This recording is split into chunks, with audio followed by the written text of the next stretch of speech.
What if you had instant analytics on your PDP images and a faster way to create content that performs better?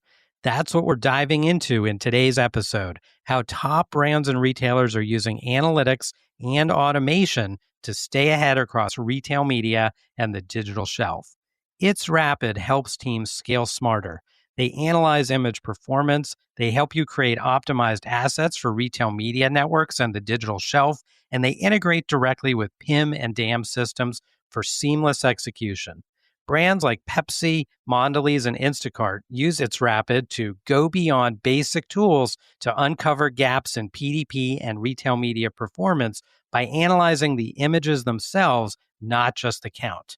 Streamline banner creation across hundreds of formats for Amazon Ads, Walmart Connect, and other retail and social platforms, and launch high-performing content more than 80% faster across e-commerce and marketing channels. If you're buried in manual work or struggling to keep up, this episode and It's Rapid will show you a better way. Visit itsrapid.ai to learn more.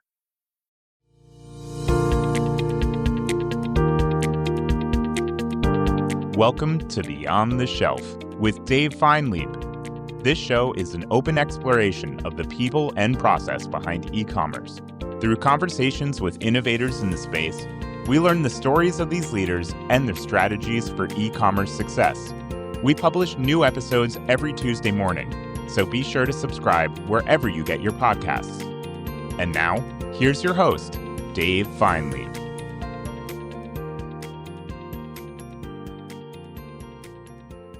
Welcome back to Beyond the Shelf. Today, we're joined by Melissa Burdick, co-founder and president of Pacvue, one of the most influential commerce software platforms in the industry. Pacvue helps brands, agencies, and sellers plan, execute, and optimize their retail media and commerce strategies across Amazon, Walmart, Instacart, Kroger, Target, and dozens of other marketplaces. Through a combination of AI-driven automation, actionable insights, and customizable reporting, Pacvue enables companies to unify media planning, improve content performance, and drive profitable growth on the digital shelf. Before founding Pacvue, Melissa spent 10 years at Amazon, where she was part of the founding team for the consumables category, helped launch the health and beauty store, and managed hundreds of CPG vendor relationships. She then moved into the One Amazon program, bringing together retail and advertising strategies for vendors, and later into display advertising, product, and marketing roles, where she built custom cross-platform ad solutions that integrated on-site, mobile, and Kindle. Now at Pacvue, Melissa draws on that experience to help brands navigate a fragmented retail media landscape, balancing data and automation with creative and strategic decision-making. In this episode, we'll talk about how Pacvue is helping brands navigate an increasingly complex retail media world, how the space has evolved, and where she sees the next big opportunities for brands. Melissa, welcome to the show. Thanks so much for having me. Take us back. How'd you get your start in the space? I started Amazon in 2005 when e-commerce was not cool. And like Amazon was not a thing back then. When I went to trade shows, I had to turn my name badge around backwards because nobody wanted to talk to Amazon. No way. How things have changed, but got this opportunity. Someone asked me if I wanted to be the first health and beauty buyer, and it combined things that I love, like beauty and shopping. And I was like, I'm in. What a great stroke of luck, and I'm sure amazing timing and an incredible journey. What did you take away from your 10 years at Amazon? Amazon, first of all, I like to say it's the best MBA I didn't have to pay for. I learned so much about e-commerce. We were pioneering e-commerce. Like, it just wasn't a thing. And so because it wasn't so big and not so important, we got to do a lot of tests and learns. And as an example, like a drop test to make sure we could sell something online that was in glass, we would literally hold it out to our waist. We would drop it and see if it broke. I'm sure Amazon has much fancier ways to determine if they can sell over 4 ounces of glass now, but that was kind of our initial tests.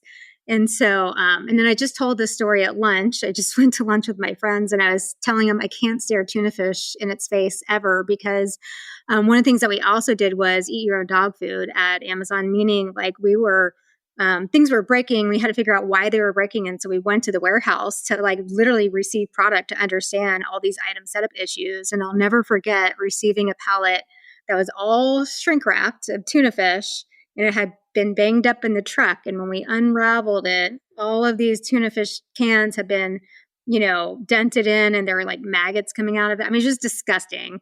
Still can't eat it days later, but the takeaway was eat your own dog food, be a practitioner, really get into it. And I mean, as a tech person yourself, it's kind of the same thing. Like get into your platform, understand what's happening. Like you can only understand if you're doing it.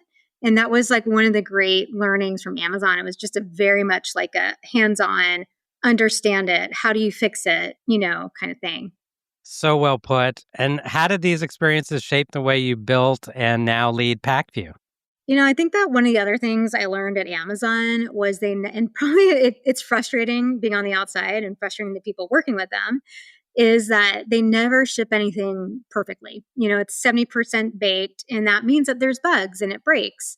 And so kind of having this progress over perfection mentality that you get things out, you get product feedback quickly, and you fix it quickly. Now, if you don't fix it quickly, that's the problem. Then people will just not use it. But that was one of the big MOs, and it still is today. The other one is just like the obsession with customers, the customer-focused obsession, and that is true for building software. And the other part is really understanding customer pain points and adding value on top of it. So solving those pain points, understanding them, and then making sure that you're not just building parity to what Amazon has or like others, but that you're actually adding value to the scenario. So those are some of the big things. And of course, the leadership principles of Amazon are famous. And I think every person that's left Amazon and built their own company have probably taken some of those leadership principles with them. And those have been great guidelines like bias for action or customer obsession, things like that. So, speaking of building your own company, I believe you've started one and built one, Pacvue, super well known in the industry. Tell us the founding story and then tell us what the company does. So my quick founding story is that I left Amazon after 10 years. I was early in the ads business. I had this great network of people. Amazon democratized this space in 2017 and opened up an API. And so I was able to get that API because I knew all the right people and knew the space. And I met my co-founder, Zhao Wei. He came over to dinner one night. He had worked with my husband for 10 years at Microsoft. They built Ad Center. I think my husband and I had ideas to like start a company with Zhao Wei, my co-founder. But by the end of that dinner, Zhao Wei and I had decided that we're going to build that company together because Zhao Wei and my husband had two similar skill sets. They were both kind of engineering and product people. But I had kind of like what I like to say front of the restaurant, and Zhao Wei was back of the restaurant. We had very complementary skill sets. I had all the relationships. I knew all the brands. I even knew, early days contribute a lot to the product. So it kind of fell in my lap having the API, fell in my lap meeting the right person to build it with. And we were off to the races with building Pacvue in 2018 when it kind of was just a white space. It didn't exist. Retail media wasn't there. Amazon opened up the API and the ability to create this tool space. And then COVID happened and everyone looked at Amazon's profit of advertising space. And they all said, hey, we want that profit. We should build a retail media network. And so in 2020, that's when, Walmart, Instacart, Target, you name it, everyone popped up with a platform for retail media and came to us first to say, hey, will you help us bring demand to our retail media platforms? And so that's kind of how we got started. It was a rocket ship and just kind of that constant iteration of building this product that was right product market fit. People needed it, knew all the brands and agencies, and kind of off to the races. And so what does Pacvue do? Basically, we're sitting on top of the 100 plus retail media networks, unifying all of them. It's just a very fragmented space. We sit on top of over 100 retailers, 30 geos, and we provide this like consistent workflow, being able to create automate, optimize, and measure campaigns. Plus, we have like a whole e-commerce component of our product. And, we have a bunch of other kind of products that we built on top. But really, we've focused on unifying the fragmented retail media space, building this operating system so you can come to one place to do all the things that you need to do and measure it. And then just kind of this endless loop. Now, the space has matured. There's a few vendors and partners, providers in the space. How do you continue to differentiate and stand out? Yeah, it's kind of funny when this space started, everyone rushed into it, just like things do. When there's people smell blood in the water, they smell opportunity. And then when we created Pacvue, then all of a sudden there were like 40 tools in this, platforms, tools, whatever in the space. And so where we started to differentiate was, first of all, we were omni-channel, multiple retailers. And so Amazon's really the only one that has tons and tons of partner, people using their API. Other retailers have launched and they've only had a handful of partners because it's really hard to have the scale with APIs and things like that. And so I think one thing that set us apart is that we're on top of and able to have that scale and reach across retailers, geographies. For us, we are so experienced lighting up these retailers, and we're also early working with them to even help them with API development. So that's one. And I just think that we've kind of expanded into other areas. So data insights, we sit on top of one of the biggest, landmines of data because we also have combined, we actually got acquired about 4 years ago at this point. We combined with Helium 10. And so we have over 70,000 marketplace sellers that work with the Helium 10 platform. And so we just sit on top of a treasure trove of data. So we're able to provide a lot of data insights and things like that. And then we've expanded our suite of products. And I think that it speaks for itself because we've just been growing like crazy and agencies and brands continuously use us. So what a great story. Do you miss the early days where it was just you and your co-founder and some early code? Yes. I think that those days, it depends. Are you a 0 to 1 person or are you a scale person? And there's loves and hates of everything. It was easy. It's a lot easier when you're smaller because you can just, you don't have a lot of people that you have to bring along with you. You can be fast, you can be nimble, you can break things, you can fix them. It was just is a very different thing, but pluses and minuses with all of it. There's also a lot of challenges. I felt like at one point we were just this race car going around a racetrack of the Indy 500 with the wheels about to come off. It was just so much, in terms of what you're building. Yeah. And so it's a lot of pressure. You're hiring all these people, you're responsible for their livelihood. And so there's the pros and the cons, but it all so there's the yes and the no. But I think the other thing too is, as you probably know, it's your baby, and 24/7 you're thinking about it all the time. And so having more people to think about it with you is also a good thing too. Totally. When you have the team, it's a great thing. So incredible story. Give us Retail Media 101. Where are we today? We see a lot of retail media networks. We see marketplaces. We see brands kind of balancing automation and being hands-on. How do we think about all that? So taking a step back, retail media basically has popped up in silos. And so there's a few that have their own kind of platforms end to end. So Amazon, Walmart, and Instacart have built their own advertising platforms. And that enables them to have a lot of kind of technology that they built themselves. Everyone else, so of the 100 other retailers that we work with, have popped up through what I like to call SSP, supply side platforms. And so that's a Criteo, Citrus, and then that industry has also expanded with Moloko and others that have popped up in that space. And so basically, you're able to light up a retail media network, you leveraging these SSPs in a couple months. And so that's what's happened. So we have this proliferation of retail media platforms where you have Amazon as the absolute most robust, most enhanced retail media platform. They have launched their own data clean room called Amazon Marketing Cloud that gives you tons of insights, robust, data. And then I feel like a lot of people are looking at Amazon as this playbook and they're looking to launch it. So Walmart's added a lot to their platform, Instacart as well.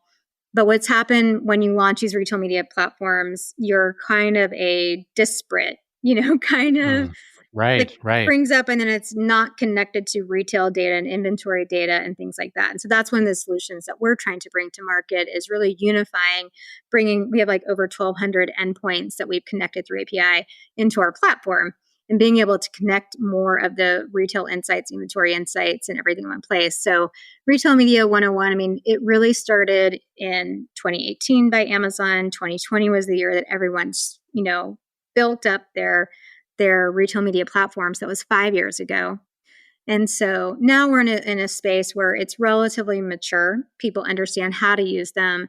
And I think that we're over the hump of saying we don't need aggregator is not a great word. My marketing team would kill me, but let's just call Pacvue in a simplified way an integrator across, unifying this fragmented space. And I think people have understood. We went from saying like, here's why you need us to people thinking we need you, this is not, it's like too difficult to manage yourself. So 100%. Tell us about creative. Where does the content and the visuals and all of that fit into the approach? Creative is a really interesting one because there was maybe a year or two ago, and if everyone remembers this generative creative craze, everyone's like, oh, this is going to change everything for us, and we're going to be able to use AI to create all of our creative. I was just talking to my team today, and it's like, that was kind of fake news in a way. Like that was very trendy and sexy and buzzy and thinking like, oh, I can create a Coca-Cola ad out of nothing. And the reality is that that's not actually really true. So you can't create a beautiful ad that just works perfectly out of generative creative. We have gone far with like creative. And so one of the ways that we're leveraging generative creative is in the different ad types and sizes. So being able to cut up ads across the internet in different sizes and shapes, that's a good use case. But I think that creative is still, I think there's ways that people are getting faster using creative. But I still think it's art and science, and still the art exists. And one of the ways that it really comes to life with advertising is it really matters with conversion of how the creative is a huge input into the conversion aspect. And where we can help from a platform perspective is really more in the A/B testing. We don't deal as much with actually creating the creative. That's still driven through agencies and people and AI tools. I've heard more and more AI tools coming to market. And I see the promise of it. There's a promised land to it, but I think that it's not the buzzy, sexy, cool thing that we thought, oh, it's solving every problem. I can create a creative from scratch in 2 seconds. There are some use cases, but not all. Still got to have taste to have great creative. Yeah. And it's still like it's still that art and science combined with it. So creative agencies aren't going out of business, yet. But I do think that having the tools is going to be a critical part to assist. Let's switch gears. Let's talk about the consumer. It's been a volatile market lately. How do you see consumer behavior changing? What's the same? What's different? So one of the interesting things about consumer behavior is that, and I mean, this is, I'm sure people would agree, but consumers are really changing tastes. So they want healthy things. They, instead of buying, Coke and Pepsi, they went Olipop and Poppy. This people aren't drinking as much alcohol as they were during COVID. I think COVID people went crazy with alcohol. Now I was talking to an alcohol company, and there's a thing where you drink a alcoholic beer and then a non-alcoholic beer, and you trade so that you drink less alcohol. Right. So people are healthier in the way that they're consuming products. Even like red dyes have been banned. So that means like Gatorade has to now change their formulas to adhere to some of these policies. So I think that what consumers are buying is changing. Of course, there's macro trends with inflation where people want value in their products as well. How they discover the products is changing. So, and especially from a younger audience perspective, I don't know if you have kids, but I have 2 teens. They come home, a TikTok shop product is shipped to my house almost every day that I've never heard the brand name before and don't know what it is, but they are discovering products in ways that weren't even kind of conceived of when I was growing up, for sure. But so how people are discovering and then where they're buying is changing. And so just this, what I like to call discovery commerce. So from where you actually find out about a product to actually where you buy it, these are all things during that journey that's changing.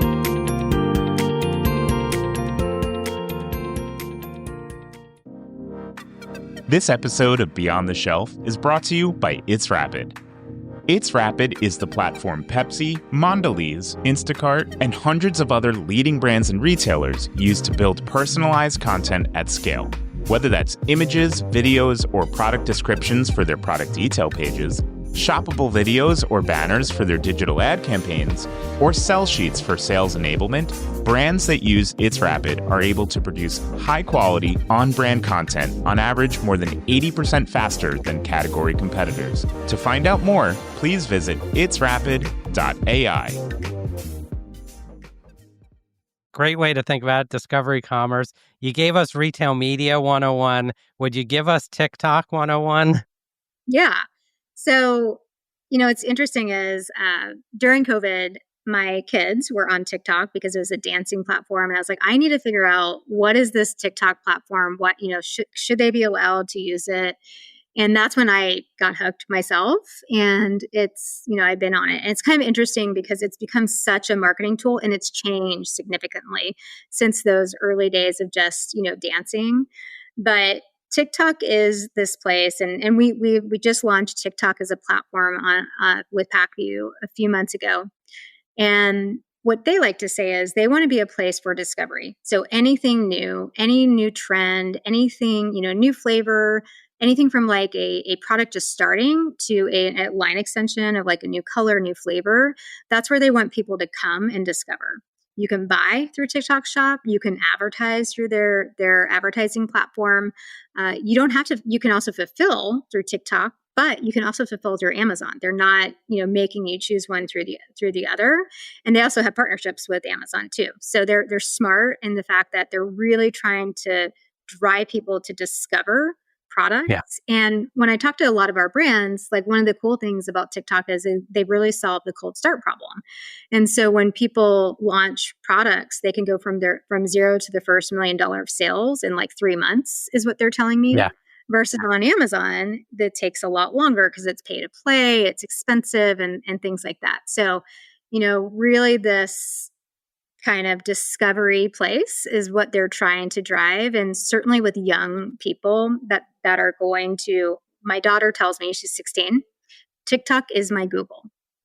So they're obviously achieving some wins there. Now, if I'm a brand and I'm on Amazon, of course, how does TikTok and what I'm doing there play into, let's say, my Prime Day strategy?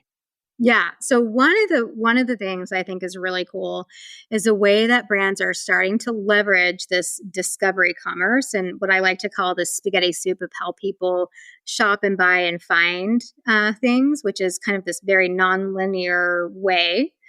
But one of the things that brands are doing is they're starting to use TikTok as this upper funnel awareness driver. And what I like to before a temple event like Prime Day, and I'll draw a demonstration or an example with a product. And I don't know if you know this product, but it's this like $500 ice maker. They make little ice cubes that you put on your counter. So you obviously have to, no one in New York is using this, I'm sure.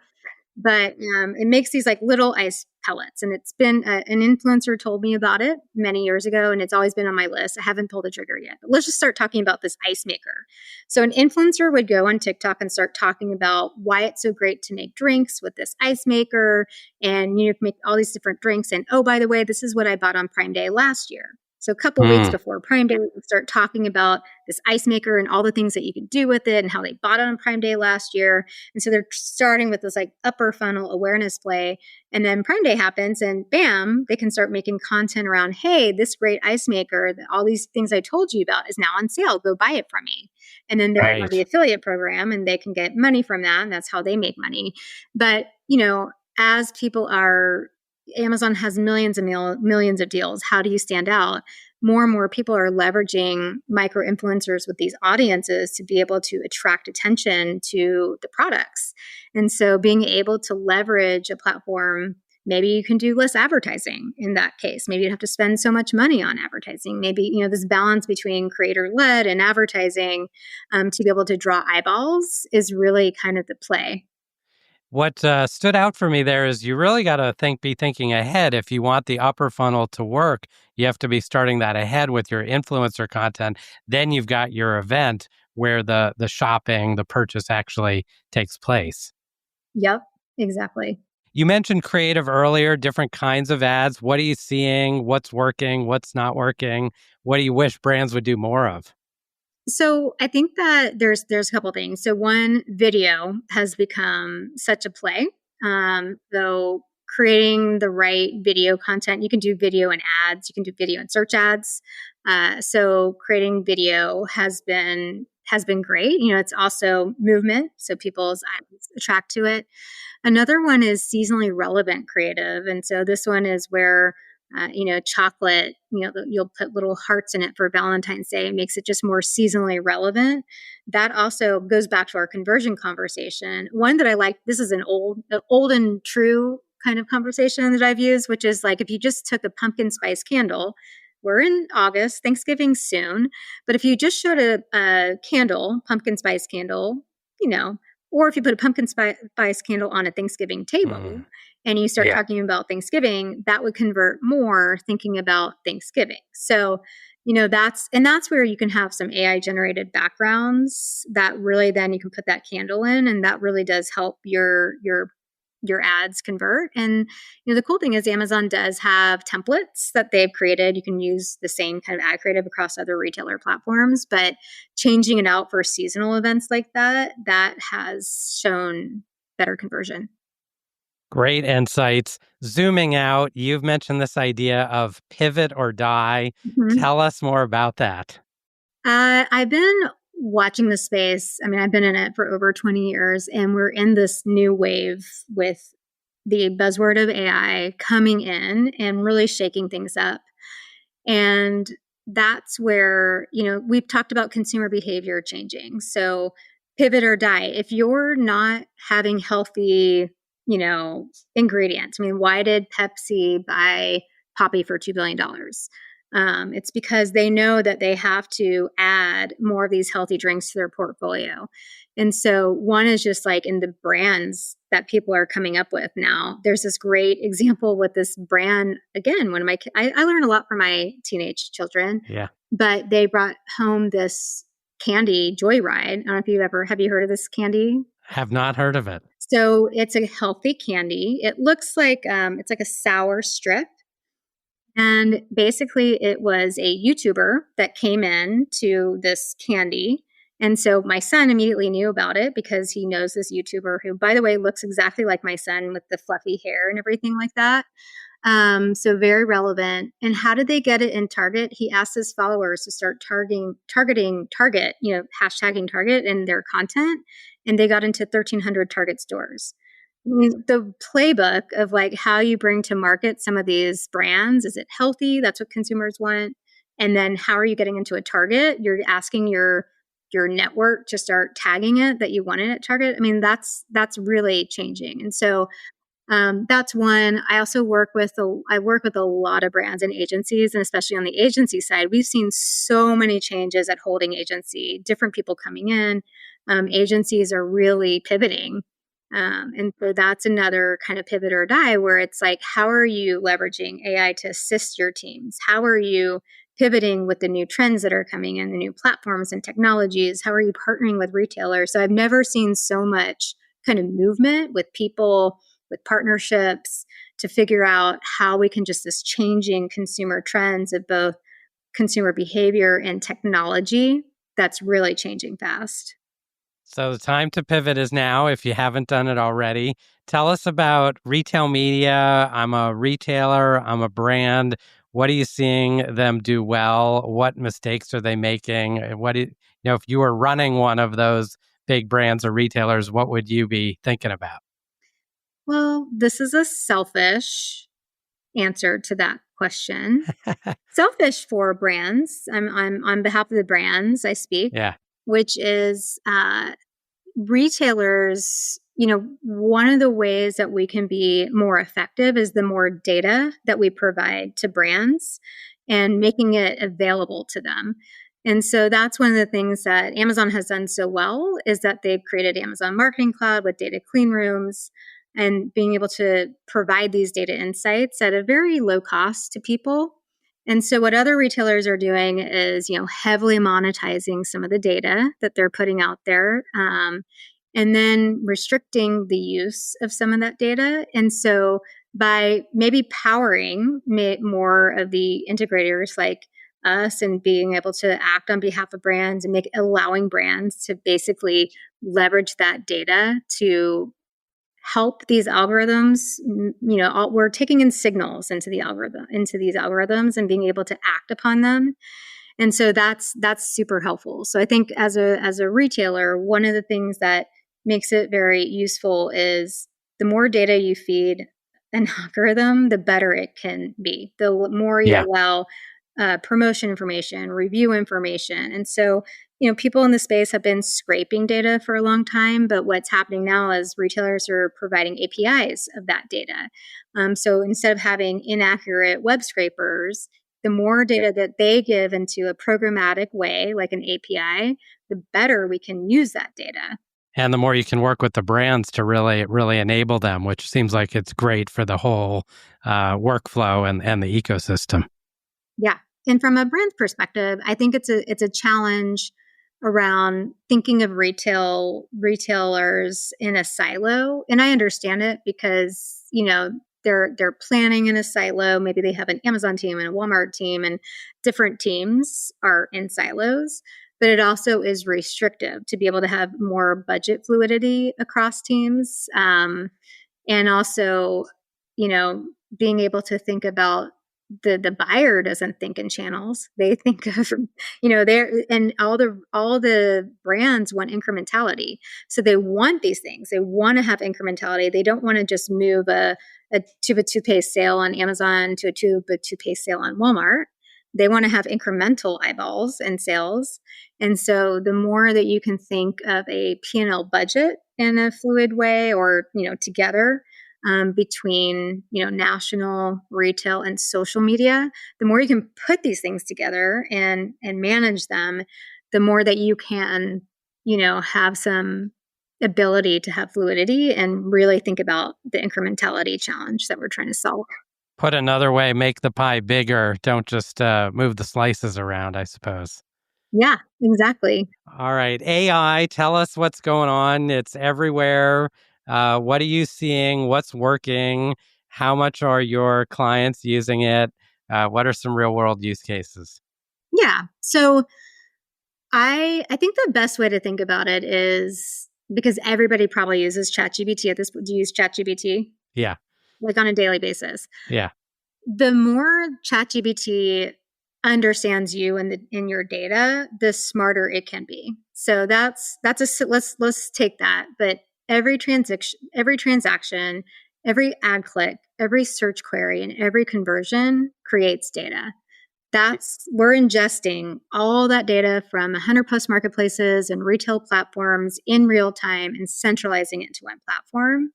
And so just the amount of data that, if you think about ChatGPT and you're training it to understand what you're writing about, it starts to understand and remember, right? And so that's similar to how campaigns. So one click can trigger automated workflows across planning, activation, optimization, measurement, and insights in the Pacvue platform.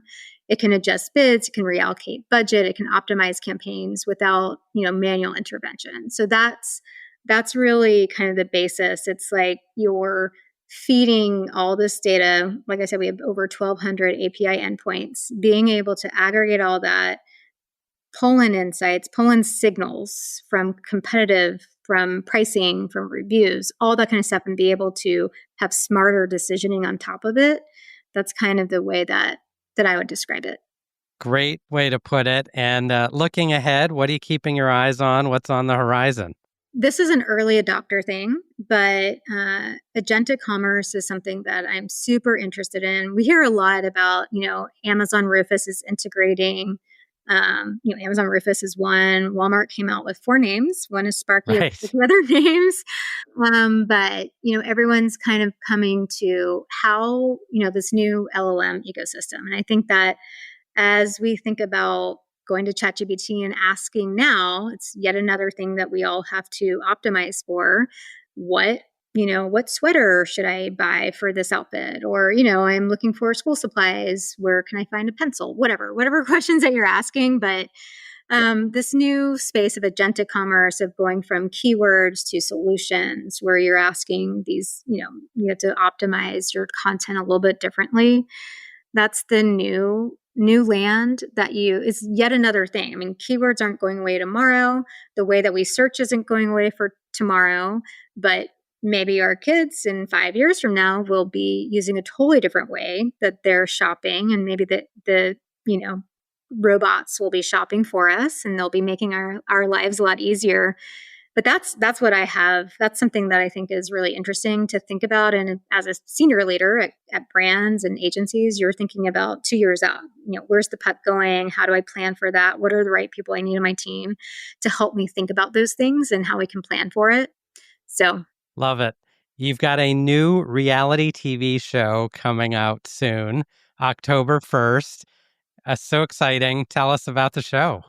So we did this thing with Helium 10, and this was something that Bradley, who's our evangelist, everyone knows Bradley in the ecosystem, but he did this maybe 5 years ago, and he did this kind of YouTube series, and it was really well received. And so we kind of brought it back like 5 years later and put a little twist of a reality TV show to it. And so basically what it is we have these 4 different episodes where we're helping sellers scale. And so 2 episodes are taking sellers on Amazon and helping them scale their business with kind of like a Shark Tank concept, where we have 3 mentors come from the space. And then one is a brand new product launching on TikTok, and another one is a brand new product launching on Amazon. So we have 4 different scenarios where we've kind of done it. And I was a mentor on a brand called Essential Candies, and it was a seller. So that episode will be dropping in a little bit, but it was so much fun to just help a seller who'd poured their life into this brand, and they were so passionate about it. But there are just some, I helped on the advertising side of how do you improve your advertising. They had hired an agency that was just on autopilot, and they just had no time to be able to figure out, like, how can we better leverage our advertising. Someone else took packaging. So we did a whole new package redesign for them, made recommendations to them. Someone took SEO content. So basically taking the Shark Tank of sharks who are domain experts in the space, putting them onto this brand, giving them advice, accelerating their business, checking in 30 days to see how it's doing. And it was a really, really fun program. I hope it's really successful, because I'd love to keep doing it. One of the mentors was on my team was from Amazon Advertising in Singapore, and she already invited me to do this in Korea. So I'd like to do that with K-pop beauty brands. That sounds like fun. But it should be dropping. I hope everyone watches it and it's a big success, because I could see it really kind of helping. I can't wait to see the episodes and going global. Don't forget us when you're on the world stage here at Beyond the Shelf. I've got the rapid rundown for you, a few fast-paced questions, your quick thoughts. First off, your favorite retail media innovation you've seen in the last year. Okay, I'm going to go with data clean rooms. So Amazon pioneered this. So I guess you wouldn't say it's new. So Amazon Marketing Cloud, it gives advertisers a privacy safe way to unlock insights with large data sets. But what's new is that now more retailers are recognizing kind of the value of these data clean rooms. And we're already working on 2 more integrations at Pacvue with 2 retailers. So I think that's going to be pretty cool. Awesome. A book or podcast you recommend to anyone in e-commerce? So on this agentic commerce kind of angle, which I think is super fascinating, Scott Wingo came out with something, I think it's called Retailgentic. And so if you're interested in understanding where is agentic commerce coming, I mean, he's interviewing all these great people that are in the space. And so this is what I love about podcasts is it's real time. It's like super topical. Current, just like your podcast. But besides your podcast, I'm sorry. So that's my first one. And second one, if you're going to watch something, would be Scott's. All right. Thanks for the plug. Tool or feature in Pacvue you personally love? Okay, so I'm going to do one function and one product related. So one functional is our Copilot that we've integrated. And so just like ChatGPT, where you're like, oh, how do I do this? How do I do that? You can come into Pacvue's Copilot and ask it how to do something. So I think that we are trained to want quick and fast information. And then the beauty is also with translation, when we work with international teams, they want to have information back to them in their natural language.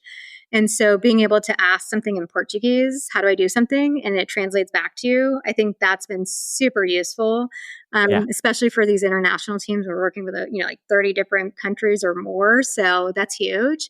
And then ROAS, incrementality ROAS, is one of the products that we've launched that helps you get a clearer picture of your performance. A brand you think is doing retail media really well? So my favorite brands are probably Poppy and Elf. I think they've both leaned into micro-influencers and social, kind of what we were talking about with discovery to purchase commerce. And both are just killing it. So I think those are my two. Those are great. How do you like to recharge? My guilty pleasure is watching social media. I am embarrassed to admit it, but it's just something that sucks you in and it takes your brain off of your work. And so that's just a way to switch off the switch. Yeah, these are great. I imagine you and Pacvue are going to be at Grocery Shop as well. We are definitely at Grocery Shop. We actually are sponsoring the party. So, and on top of it, it's my birthday. So everyone come say hello to me for my birthday. All right. The perfect opportunity, Grocery Shop and Melissa's birthday. Love it. What is the best way for our listeners to reach you? Find me on LinkedIn. Perfect. Melissa, amazing conversation, covered so much ground. I learned a ton. I think finding the balance between being super hands-on, your example of the warehouse really resonated with me. You can't forget the actual product. And then you made AI so approachable and practical and gave us a feel for where it's headed. So thank you for all of that. I hope you'll come back sometime on Beyond the Shelf. Yeah, thanks for having me.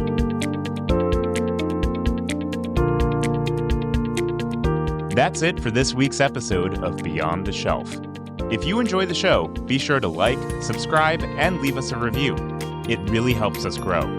And feel free to share us with your colleagues so they too can hear weekly perspectives from the brightest minds in e-commerce.